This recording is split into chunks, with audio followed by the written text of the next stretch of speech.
Good morning. How are you? I hope all is well. We go again. We're getting closer to the weekend, man. Happy days, you know.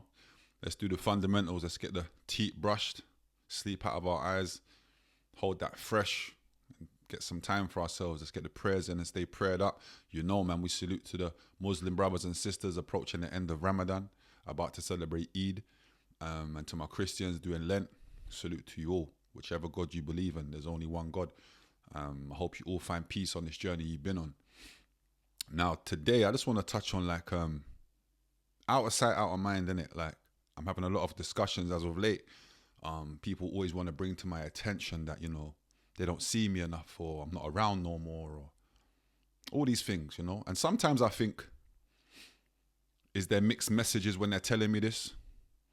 Because, some people, they'll tell you like it's coming from a third party, but it's really from them. They just don't know how to be transparent with you. So sometimes you read between the lines. But where I am in life now, I proper have no... What's the word I want to use? I have no image to uphold. The ego, the pride, yeah, I probably have it somewhere, but it's not like the levels it used to be. I'm understanding my age. I'm understanding the path I'm supposed to be walking on. And I'm just trying to do better.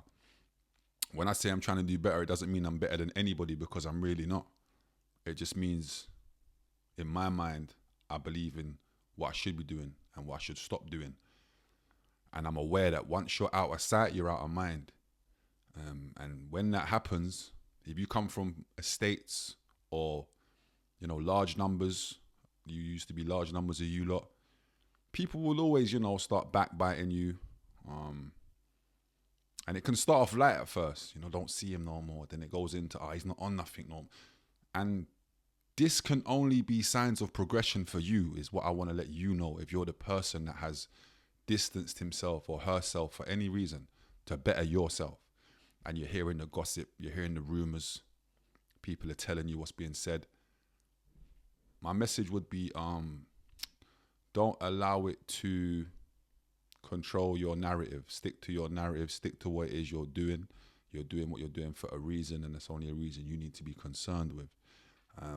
We see it even in prison circumstances. You'll see it with people that was loved when they was outside on the streets, when they was free, loved, be with everybody every day. The go-to guy. What his opinion on everything. And then that day he goes away and he's sitting down for a long time. All of a sudden he's forgotten.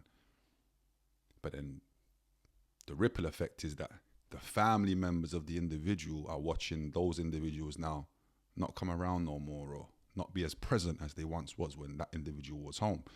Then they start questioning their methods. Why was they so close to my son? It could be your cousin, it could be your member of the family, even a friend. Why was it personal gain?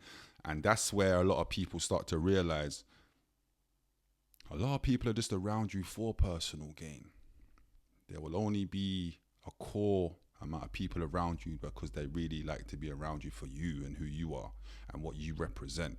And then there's a load of people that just want to be around you for what or how it benefits them. And that's just life. But you find that out in life. You learn to understand it. And that's when you learn to adapt and maybe pursue your path. Hence why now you're out of sight, out of mind. That's what's got you there, because you've seen characteristics, you've seen certain actions that's made you move a certain way. So everything happens for a reason is a true statement. But just a reminder to yourself to continue your journey, whatever it is, whether you're working, whether you're self-employed, working for yourself. And salute to those people that are working for themselves. They're doing very well for themselves as well. A lot of people that went down the electrician road, plumbers, whatever the road was that they picked, they're now reaping the rewards from it. So salute to you lot. Continue to do that. Apologies for that if you saw that. But you can't let the gossip affect your journey. It just lets you know, it's a reminder to you that you're doing well, you're doing what you're supposed to be doing, because let's have it right.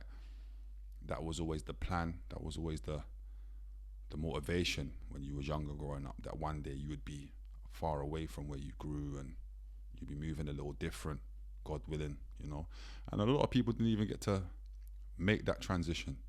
There's a lot of people that's not even here today. So even when you're thinking of those people that didn't even get a chance at life like that, their life was taken from them at early ages, it's like you even owe it to them if they was close to you to do better and represent them in a different light as well, even for their families and that. So that's all I would say. We've all seen it, you know. There's people sitting behind the door now doing crazy numbers, and they once upon a time was the guy. They was the guy in the area. They was the guy. They was the known guy, and everybody wanted to be close to the known guy because he represented badness, and that's what a lot of people was chasing and wanted to be known for. So they had to stand close to the guy that was doing that. As soon as that guy is cuffed and see you later, mate,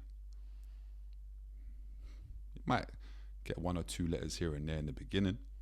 You might even get 1 or 2 postal orders here in the beginning. But then at some point, it slows down. Then who's left to pick up the pieces? It's your family, it's your mum, it's your dad, brother, sister. You know what I mean? It's those people holding you down. It's those people that you're calling us. Can you send me this? Can you send me that? What about the 100 people that was once upon a time championing you as the guy? So I say all of that to say, I don't want to say the streets is a myth, but there's pros and cons to being outside. And I think once you step away and understand that there's a better life, I would say, because let's have it right, a better life is a life full of peace. A better life is a life where you're not over your shoulder as much and you're not walking with certain things as much, and that is better for you, innit? Let's have it right. It's better for your mental health. It's better for everything around you, especially if you've got kids, and you know, it's better for them, you know. So just a reminder, whilst we hold this meds, to continue what you're doing. You know, that's a powerful phrase when you hear it and they tell you, out of sight, out of mind. I don't even think about, or it's memories, and there's a flip side to the coin as well, where people that maybe took your inclusion for granted and your presence for granted, they miss it now because they understand and respect how much of a key part you was, how integral you was to this thing of theirs. And now they're looking like, oh man, that also happens too, you know. And then those people will be having those conversations with their people about, we should, you know, maybe we shouldn't have done this or handled him like that or spoke on him like this or spoke on him like that. So you're always going to get 2 sides to the coin when you're out of sight, out of mind. You know, you have people representing you on the good side, you have people representing you on the side of, you was never like this and that. So all I say is, at some point, stop caring about things that you can't control. That's the first thing. And just get busy and continue on your path. Have a good day, have a good morning. We go again tomorrow. You know the vibes.